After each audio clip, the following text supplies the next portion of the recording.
اللہ کہتا میرے بندو لا ينظر الى صورکم، آئی میرے بندو میں تمہاری تصویر کو میں نہیں دیکھتا کہ تم دکھنے میں کتنے سندر لگ رہے ہو، واجسادکم تمہارے جسموں کو نہیں دیکھتا ہوں یہ کالا ہے گورا ہے یہ موٹا ہے یہ دبلا ہے یہ پتلا ہے یہ لمبی ہے یہ پتلی ہے یہ موٹی ہے، میں یہ چیزیں نہیں دیکھتا۔ اللہ کہتا ولکن ينظر الى قلوبکم، آئی میرے بندو اگر میں دیکھتا ہوں تو پھر میں تمہارے دلوں کو دیکھتا ہوں، وَأَعْمَالِكُمْ اور تمہارے اعمال کو دیکھتا ہوں، تمہارے کام کو دیکھتا ہوں کہ تم کون سا اچھا کام کرتے ہو کون سا برا کام کرتے ہو، اللہ کے لیے تم کون سے بہترین سے کام کر رہے ہو، اللہ کو راضی کرنے کے لیے کون سے اعمال کر رہے ہو، تمہارے اعمال کو میں دیکھتا ہوں۔ اور اس کو اگر اور مزید وضاحت کرتے چلے جائیں اور اس کو اور سمجھنے کی کوشش کریں تو ذرا نبی اکرم صلی اللہ علیہ وسلم کے دور میں جائیں، اور اللہ کے نبی اکرم صلی اللہ علیہ وسلم نے جب معراج کا سفر کیا تھا اور معراج کے موقع پہ اللہ کے نبی کیا فرماتے ہیں، معراج کا جب سفر میں نے کیا میں نے جنت و جہنم کو دیکھا، جنت کو میں دیکھتا ہوا جا رہا تھا، من جنت کی خوبصورتی کو میں دیکھتا ہوا جا رہا تھا، کیا دیکھ رہا ہوں کہ جنت میں چل رہا ہوں اور مجھے کسی کی چلنے کی آواز سنائی دے رہی ہے، مجھے کسی کی جوتیوں کی آواز سنائی دے رہی ہے۔ دیکھ رہے ہیں آپ اللہ کے نبی فرما رہے ہیں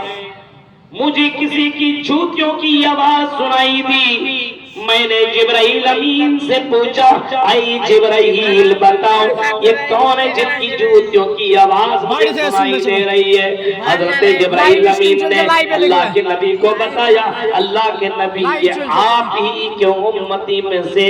اور ان کا نام بلال ہے۔ اللہ کے نبی کہتے ہیں میں تو جنت گھوم رہا تھا اور مجھے بڑا تعجب ہو رہا تھا کہ حضرت بلال ابھی تو زندہ ہے لیکن وہ جنتی بن چکے، کون سا ایسا کام ہے کون سا ایسا عمل ہے کیا وہ کام کرتے جس کے بنیاد پر اللہ تبارک و تعالیٰ نے حضرت بلال کو جنتی بنا دیا ہے؟ کبھی آپ غور کرتے ہیں جس پر ہم اور آپ کوئی ایسا عمل کرے کہ اللہ ہم سے راضی ہو اور اللہ آسمان میں ہی عرش پر ہی فرشتوں کو بتا دے لکھ دے کہ یہ میرا بندہ جنتی بندہ ہے۔ غور کریے آپ کون بلال جو کہ کوئلے سے بھی زیادہ کالے تھے، جو کہ دکھنے میں بہت کالے تھے، ہماری اور آپ کی نظر میں تو کالا اور گورا دیکھا جاتا ہے نا، لیکن اللہ کی نظر میں آپ دیکھیے کہ حضرت بلال کتنے کالے ہیں، یہاں تک کہ لوگ اپنی بیٹیاں دینے سے بھی انکار کرتے تھے یا یہ کہنے کہ عرب کی لڑکیاں حضرت بلال سے نکاح کرنے کے لیے ریڈی نہ تھی، تیار نہ تھی۔ اللہ کے نبی جب دنیا میں آئے اور حضرت بلال کو بلایا، نبی اکرم لوگوں کو درس دے رہے ہیں اور اسی کے درمیان خطبہ دیتے آپ نے فرمایا بلال ذرا میرے پاس آؤ، آئی بلال ذرا میری نزدیک آؤ۔ گمانی کے نوجوانوں اپنے اپنے جسموں میں الگ الگ کریم لگانے والوں پاؤڈر لگانے والوں مہنگے سے مہنگے میک اپ کرنے والوں اور کرنے والیوں ذرا اس واقعی کے اوپر غور کرنا، حضرت بلال کا جو واقعی آپ نے سنا ہے اس واقعی کے اوپر تم گہری نظر دوڑانا۔ اللہ کے نبی بلاتے ہیں اور بلانے کے بعد حضرت بلال سے کہتے ہیں کہ بلال میں نے تمہاری جوتیوں کی آواز جنت میں سنی ہے، اے بلال کون ایسا عمل کرتے ہو جس کی بنیاد پر اللہ نے تجھے جنت کنفرم کر دی ہے، یا بھی تم دنیا میں چل رہے ہو کھا رہے ہو پی رہے ہو لیکن اللہ کی نظر میں تم جنتی بن چکے ہو؟ حضرت بلال نے جواب جو دیا وہ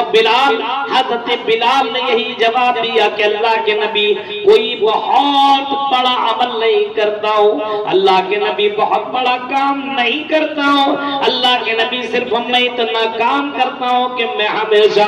حالت وضو میں رہتا ہوں، حالت پاکی میں رہتا ہوں، وضو کی حالت میں رہتا ہوں، جب میں قضاء حاجت کرتا ہوں استنجا پاخانہ کرتا ہوں، جب میں قضاء حاجت کرتا ہوں تو اللہ کے نبی میں وضو بنا لیتا ہوں اور جتنی اللہ توفیق بخشتا ہے میں اتنی رکعتیں نماز پڑھ لیتا ہوں، بس میں اتنا کام کرتا ہوں، اس سے زیادہ کوئی کام نہیں کرتا۔ اللہ کے نبی کہتے ہیں اے بلال یہی مقام ہے جس کی وجہ سے اللہ نے تیرے لیے جنت کو کنفرم کر دیا ہے۔ اے بلال تیری یہ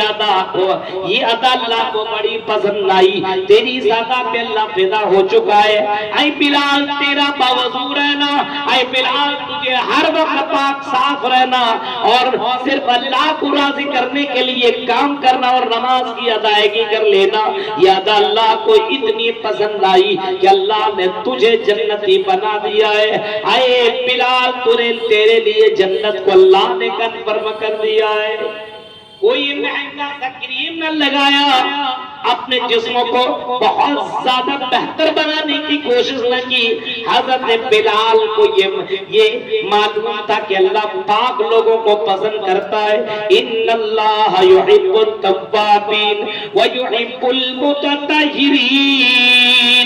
حضرت بلال کی جانتی تھی کیونکہ اللہ کے نبی سے سن لیے تھے کہ اللہ تعالیٰ ان اللہ یحب التوابین، توبہ کرنے والوں کو اللہ پسند کرتا ہے، وَيُحِبُّ الْمُتَطَہِّرِينَ، اور اللہ تعالیٰ پاک صاف رہنے والے کو پسند کرتا ہے۔ حضرت بلال نے یہی اپنایا کہ ہمیشہ پاک رہا کرتے تھے۔ آج سماج کے نوجوانوں کو دیکھو، آج سماج کے لڑکوں کو دیکھو، سماج کی لڑکیوں کو دیکھو، پاکی سے کوئی مطلب نہیں ہے، وضو سے کوئی مطلب نہیں ہے، کیونکہ اس کو نماز سے کوئی تعلق نہیں ہے۔